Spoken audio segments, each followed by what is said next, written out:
Good afternoon to everyone present here with us today. This is Shriyan from IGCP, today's moderator. I would like to welcome all the viewers who have joined our platform for better exchange of knowledge that is going to be shared by your keynote speaker, Doctor, for today's session. With much pleasure and honor, I would like to welcome a very renowned doctor, Dr. V.S. Shankar Narayan. Sir is MBBS, MD, DCH, MNAMS, DM Gastro, FIAP, consultant gastrologist at BRS Hospital, faculty at KKCTH Chennai. With the help of Sir and his wonderful insight, we will be taking a close look on today's topic, which is clinical implications of LFTs, a clinician perspective. Now, without any further delay, I would like to welcome Sir at our forum and would like to hand over the session to him. Over to you, Sir. Thank you, madam. Thank you for IGCP for arranging the talk to share my topic on clinical implications of liver biochemistry test, evidence-based and suffering liver function test. I will be discussing. Actually, the term has obsolete. It has become liver biochemistry test now, or liver chemistry test. This usually I normally share my knowledge with clinical case-based discussion. Now, why we get the test done? The reason is probably it may be part of routine health checkup, or we may ask for diagnosis of liver damage, whatever you come across. Then we will also monitor some chronic liver diseases like chronic active hepatitis, cirrhosis, autoimmune, drug-induced, etc. Other blood tests also as part we can do. Whenever we do other support for a diagnosis, you may get it from kidney function test, full blood count, particularly platelet count and white cell count. Now, the conventional liver function test, what we have been known as liver function test, is a misnomer. It is a colloquial term and now obsolete. Why? Because it may not give you answer for a hemolysis, interest of whether it is intrahepatic or extrahepatic, lipemia specimen, if it is there as a almost like a yellowish white blood, it may not directly give you any information on the liver. So erroneous results have and interpretations are going on. Another example is, of course, alkaline phosphatase in GGTP, the cholestatic enzymes, unable to differentiate intrahepatic or extrahepatic. Yes, so much so for bile acids also, particularly in PFIC, where it may be very, very high. So the limited information regarding the presence or severity of complication. There are a lot of drawbacks. That is why the current terminology is liver chemistry test and no longer they are liver function test. Now, why I do need to liver function test? For example, people may come with nausea, vomiting, loss of appetite, fatigue, weakness, jaundice, swelling, itching, dark colored urine, frequent itching, etc. In addition, people may be having alcohol use, obesity, diabetes, etc., or suspected contact, or the patient may suffer from hepatitis. Now, acute liver disease, chronic liver disease, drug-induced, acute on chronic liver disease, neonatal jaundice, systemic manifestations, and extrahepatic manifestation, post-transplant status, all those people may need liver chemistry test. Practically, I thought liver function test panel, we call it as liver chemistry panel. For example, 7 individual biochemistry, we normally do it, which includes, for example, the liver enzyme, particularly ALT, AST. Then, if you want to know, that tells you the damage to the liver.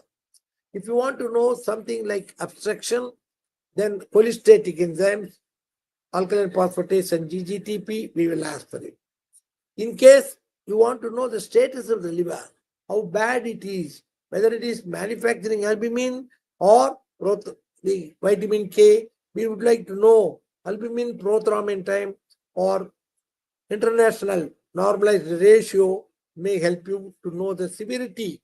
And of course, biliary drainage, you need to know whether it is in the liver or outside the liver or hemolysis. Bilirubin may help you. Particularly, fractionation is going to be very, very important, direct or indirect. The liver function test measures the levels of various substances. I already told you just now the 6 things are there. The normal values I need not tell you because any lab which gives a report will always give a reference value. Now, the most important thing what I thought I will share with you is liver chemistry tests may broadly you can get some information regarding hepatic necrosis if you do ALT, AST. I told you markers of synthetic function could be INR and albumin, and markers of cholestasis could be alkaline phosphatase, GGTP, and of course, non-specific marker for liver function, and of course, whether whatever that is produced in the liver as a bilirubin, whether it is there or it is coming out, we can say. The other test that we normally may support for diagnosis, prognosis, or differential diagnosis, or status of the condition, maybe serum ammonia, alpha-fetoprotein, carbohydrate deficient transferrin, serum bile acid, blood glucose, and electrolytes. They are very, very important. Platelet count is excellent, very, very important. Serum sodium levels are absolutely essential. These are all always when we deal with a chronic liver disease or acute liver disease, helping biochemistry, lab tests, or these things. Now, I already told you, I am not going to repeat it right now. Everything is liver damage, ALT, AST. Cholestasis, impaired conjugation, biliary obstruction, bili. Then alkaline phosphatase, GGTP, cholestasis, infiltrative biliary obstruction. Then, of course, prothrombin time, synthetic function, albumin synthetic function. This is what most important when we deal with that. But now, abnormal liver enzyme profile, if you want to know shortly, whenever the AST, ALT are more than 3 times the normal value and the alkaline phosphatase less than that, less than 2 times value, it may indicate a hepatocellular disease. In hepatocellular disease, if the albumin is normal, probably acute hepatitis, but if there is a failure, it may fall low. Albumin is low, chronic hepatitis. Now, if the AST, ALT is low, less than 3, normal value, alkaline phosphatase goes up, maybe it indicates cholestatic disease. Albumin, normal, acute cholestasis. Albumin is very low, probably chronic cholestasis with liver failure. Now, at the end of this, very shortly, acute cholestasis could be high GGTP, intrahepatic cholestasis, mild increase in GGTP, cholestasis. Now, if the GGTP is very low in the presence of jaundice, we need to exclude progressive familial intrahepatic cholestasis type 1, type 2. Type 3 will be having a normal GGTP. Now, another question. Am I dealing with hepatitis pattern or cirrhosis pattern? The total protein is normal, but if it is very low, probably it indicates cirrhosis. Albumin low, globulin high. AG ratio becomes less than 1 in cirrhosis, more than 1 may be hepatitis. Alkaline phosphatase elevated and 1 to 2 times normal in both, but ALT values increased into thousands in acute viral hepatitis, drug-induced hepatitis, autoimmune hepatitis, anoxic or ischemic hepatitis. You get more than 1,000 of ALT, AST values. Now, hepatocellular pattern, elevated aminotransferase, I told you. All these things, just now I just finished. I'll skip that. Liver disorders and transaminosis. What you see here, jaundice, hepatomegaly, KF ring, ascites, short stature, and of course, maybe having liver cell failure features also. If the enzymes are very mildly raised, probably febrile illness due to either the bacteria or malaria or virus, and leptospirosis, sepsis, drugs, chronic liver disease, etc. You may get about 2 to 5 times the normal value of this. But unfortunately, if it is very high, more than 1,000, you need to exclude. Just now I told you, viral hepatitis, metabolic, particularly fulminant bilsams, autoimmune, drugs, ischemia, etc., dengue shock.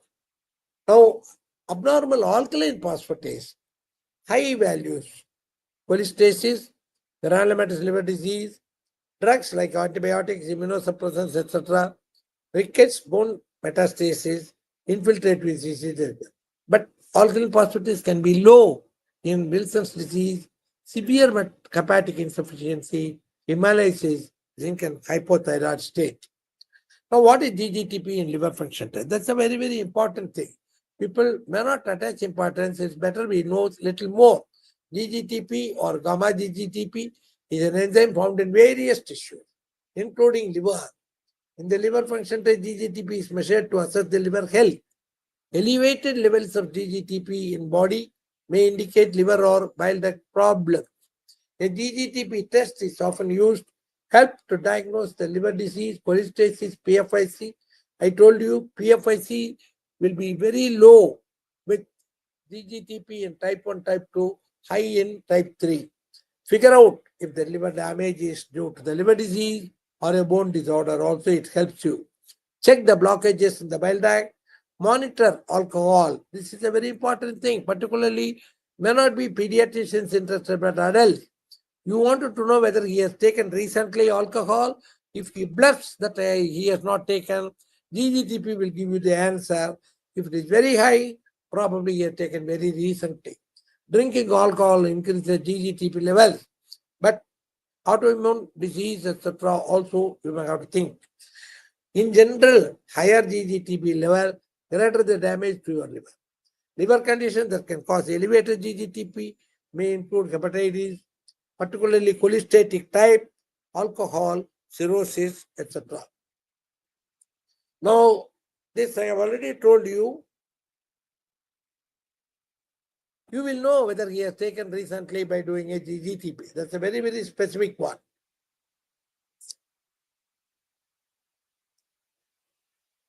His GGTP will be very, very high. Now, what is the best marker of alcoholic liver disease? AST-ALT ratio, NCV, carbohydrate deficient transferrin.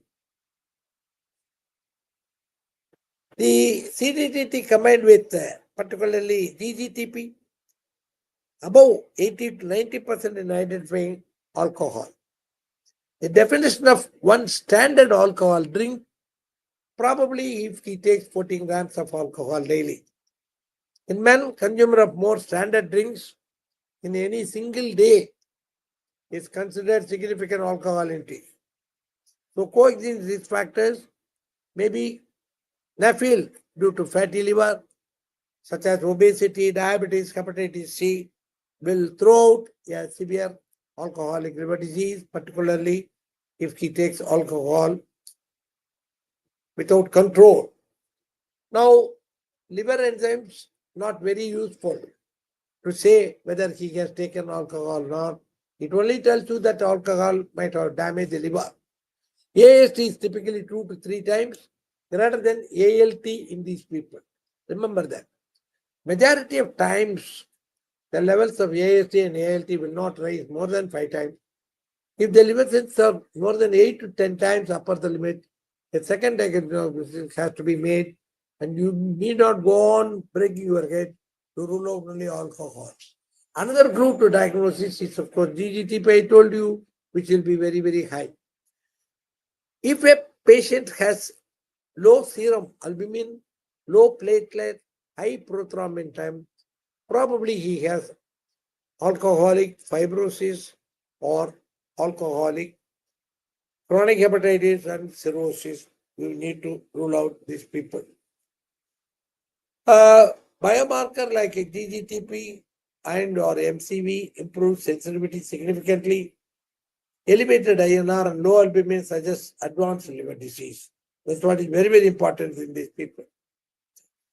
If a patient is very obese and he has non-alcoholic fatty liver disease, now we call it as metabolic non-alcoholic fatty liver disease is the terminology.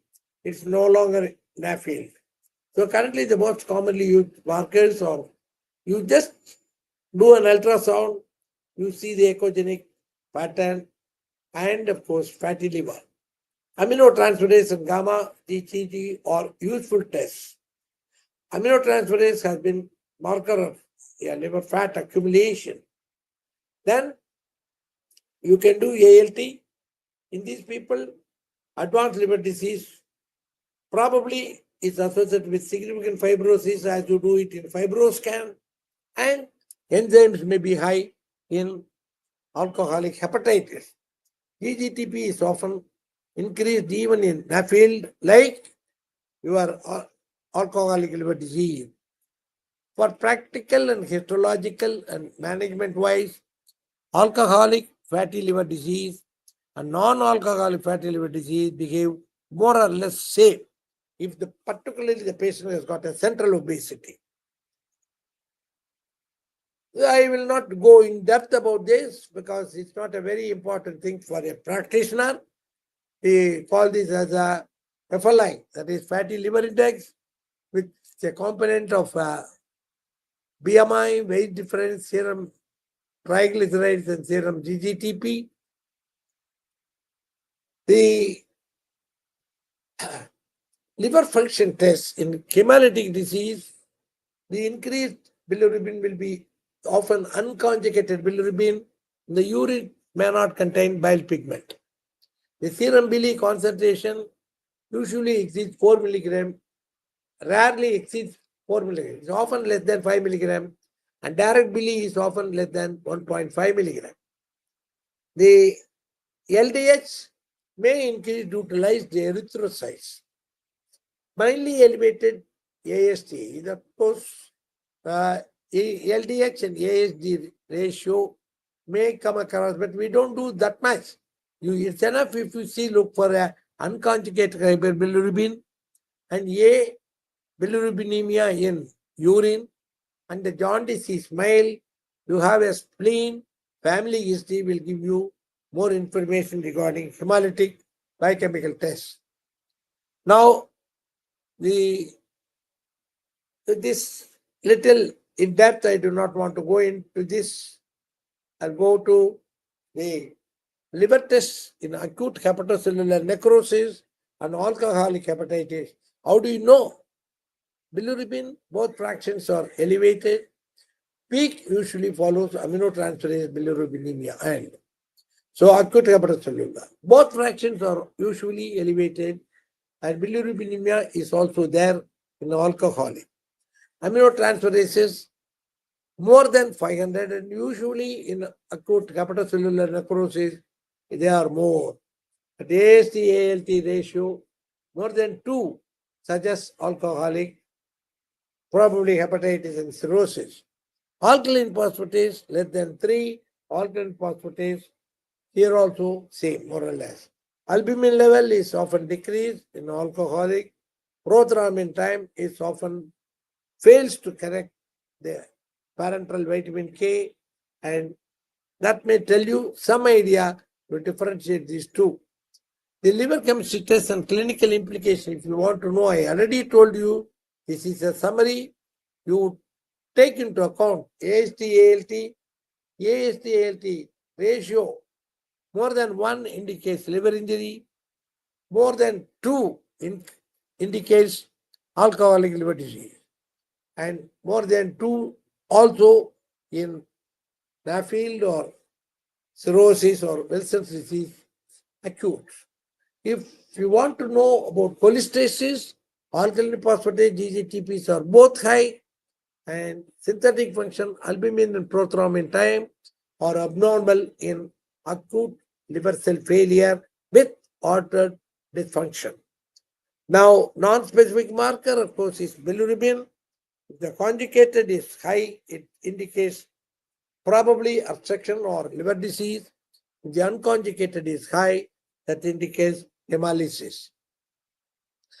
Now, this is, of course, I do not want to tell you this like a postgraduate. This may give you more information.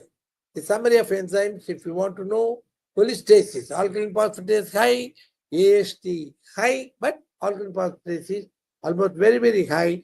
GGTP is also very, very high. Other things I have already told you, but most important, the liver enzymes are more than 1,000 in ischemic, autoimmune, acute liver disease, particularly hepatitis.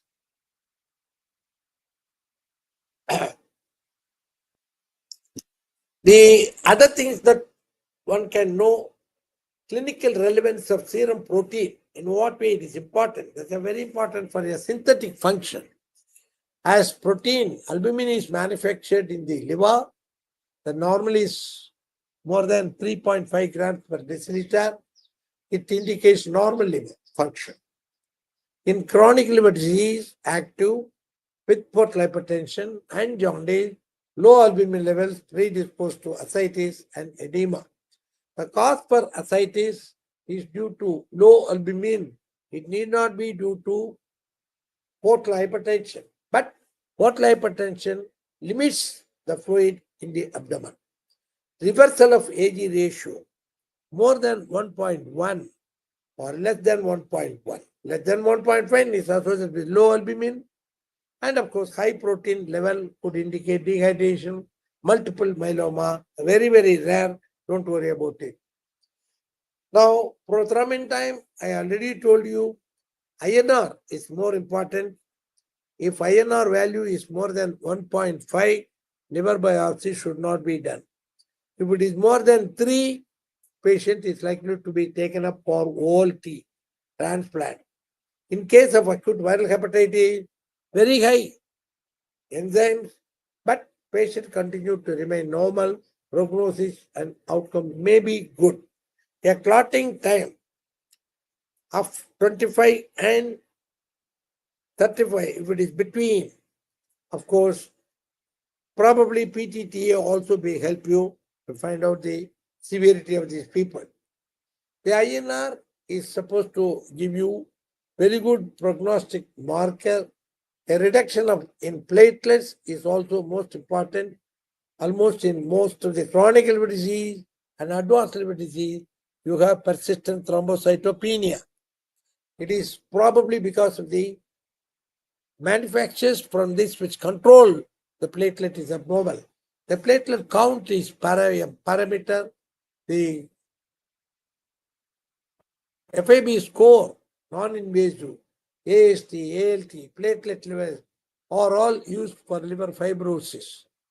Now, it is enough if a practitioner knows in case where you suspect cirrhosis or alcohol with fibrosis or chronicity with fibrosis, probably a fibroscan will definitely tell you.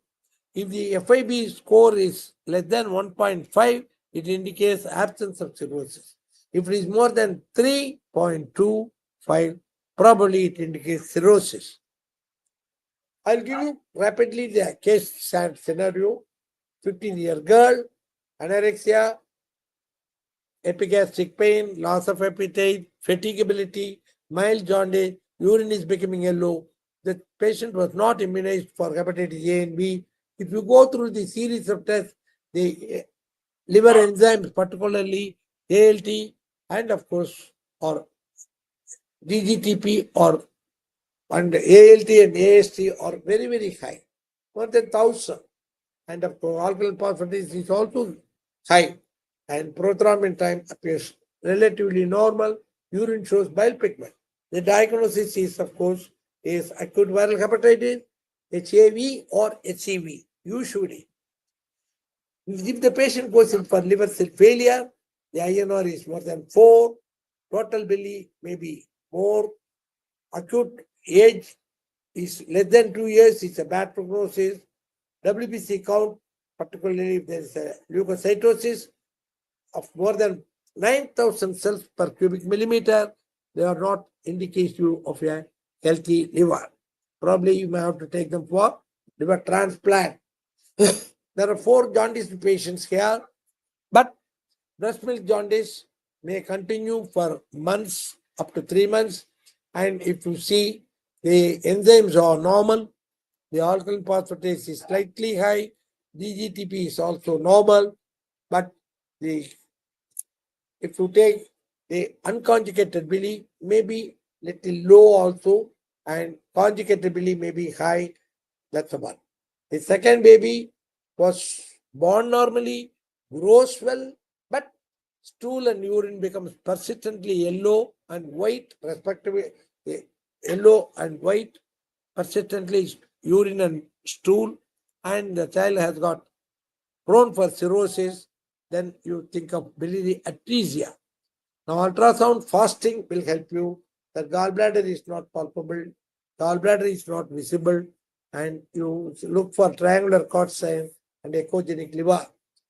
If you suspect intrahepatic, particularly CMIV infection, then they also look like a viral hepatitis with abnormal liver function test. Particularly enzymes are high, conjugate bilirubin is high, and alkaline phosphatase is also on the higher side. Now, baby 4 is alagely, where also it may look like an acute intrahepatic cholestatic picture. And of course, the patient will be having dysmorphism. Now, in PFIC, what I said, progressive familial liver function test, which may start little after 3 months or even 1 year. And there are 2 types, particularly with low GGTP level, type 1, type 2, and type 3 is high. But when do you suspect?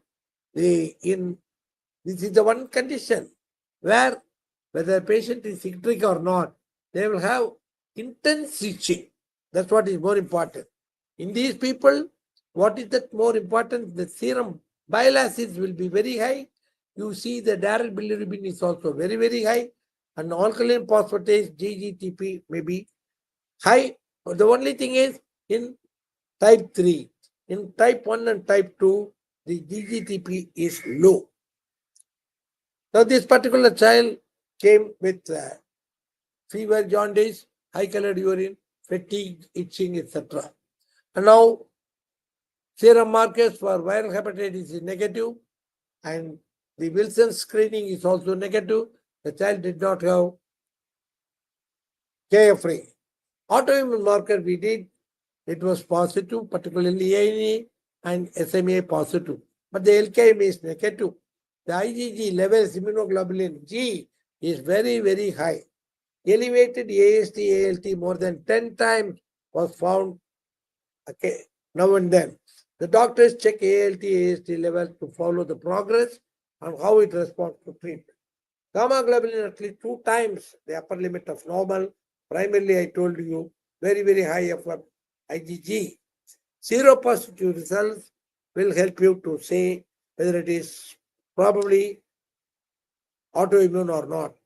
Type 1 is always positive anti-smooth muscle antibody with or without anti-nuclear antibody.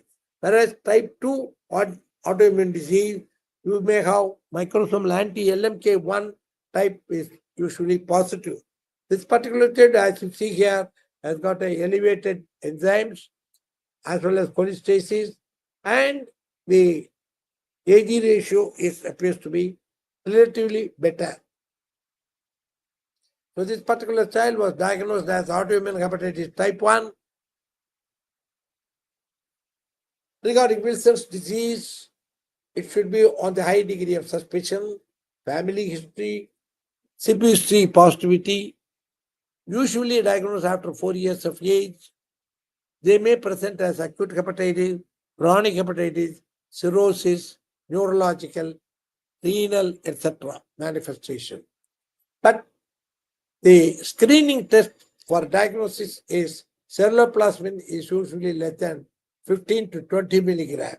Urine copper is more diagnostic, which will be more than 100. That means minimum of 40 and more than 100 microgram per deciliter. The 2 lab tests with KF ring, if it is present, is fair enough for treatment. Now, in addition, you see ALP total bili ratio less than 4 and alkaline phosphatase level may be low sometimes. AST ALT ratio more than 2.2 and particularly low ceruloplasmin levels and KF by slit lamp examination will be positive in these people. When biochemical changes occur in the liver cirrhosis, what is the value that you expect? Increase of age, increase of GGTP, decrease of albumin, increase of total bili, and growth INR, persistent thrombocytopenia, or biochemical lab evidence of cirrhosis liver. Now, to more clearer, I thought platelet count is low, albumin is low, AST ALT ratio, INR is 1.2, that means increase. Bili is increasing in number. If you do a fibro scan, which will be more than 3.5 in these people, as you see here, most of the people will have varices and marked ascites. They become almost unable to walk, unable to do any function. And the muscles become not only weak, they are not wasted, they are always wasted. And the function is also becoming less. Then you call it as sarcopenia.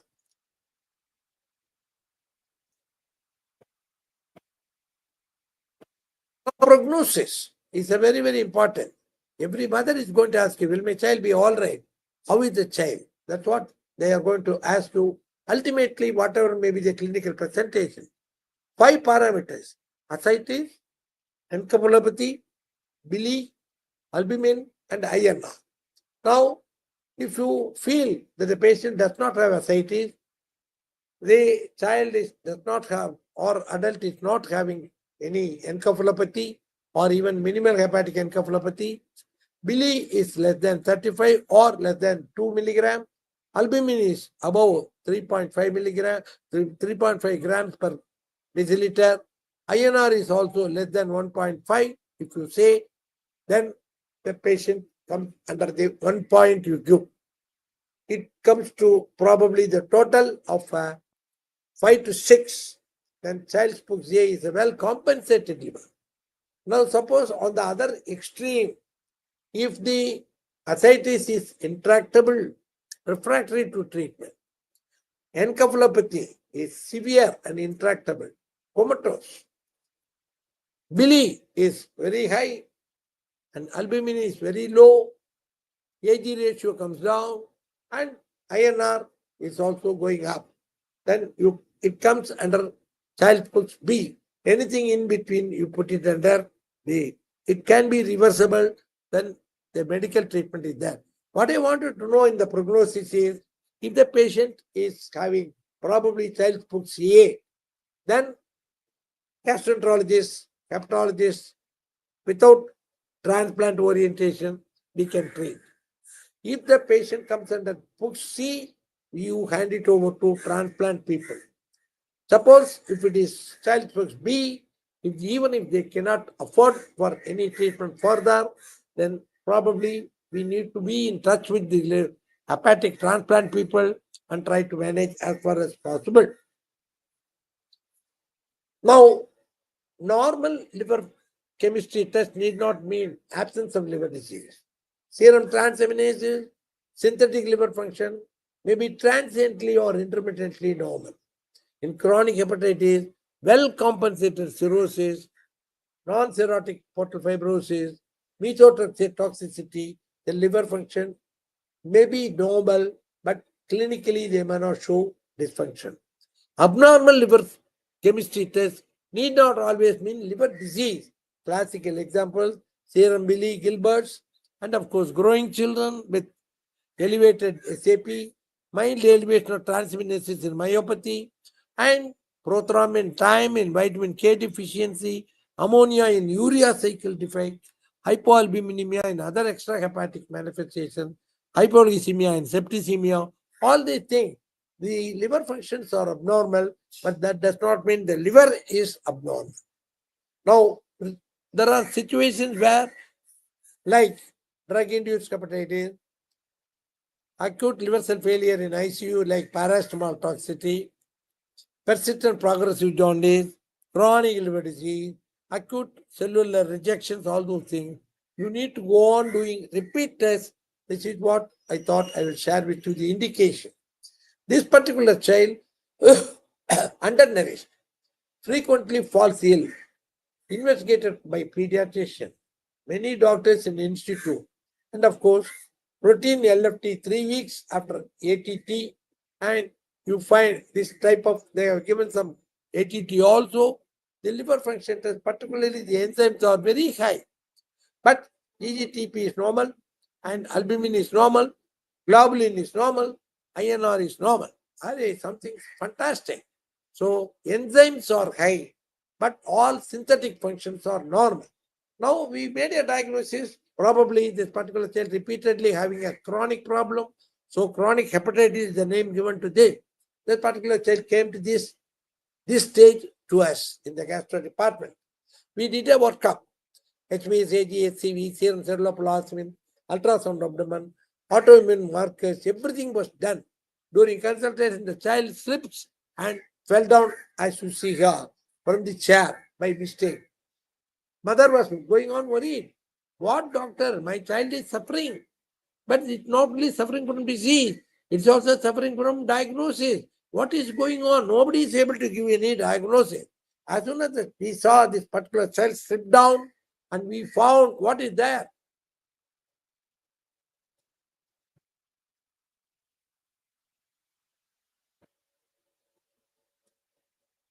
Not to go further.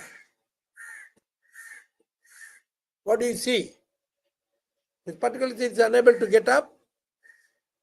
It turned out to be a myopathy. In this myopathy, the liver functions are normal. The enzymes may be abnormal. That means the muscle disease, you can have enzymes elevation. This has proven. We wanted to do a liver biopsy, but we did not do. Thanks to the slipping chair, which made the diagnosis very, very easy. And then we made a diagnosis. He is walking now.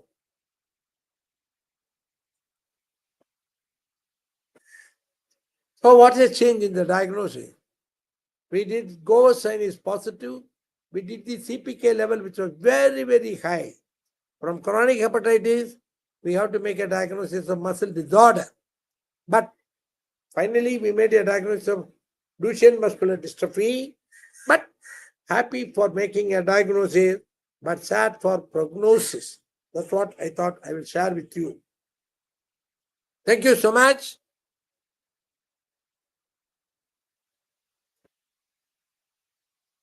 I will thank everybody.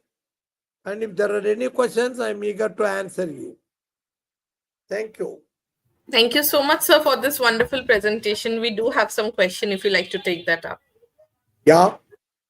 So, sir, the first question is, what pattern in LFT abnormalities indicate cholesterolysis, and how does this guide further investigation?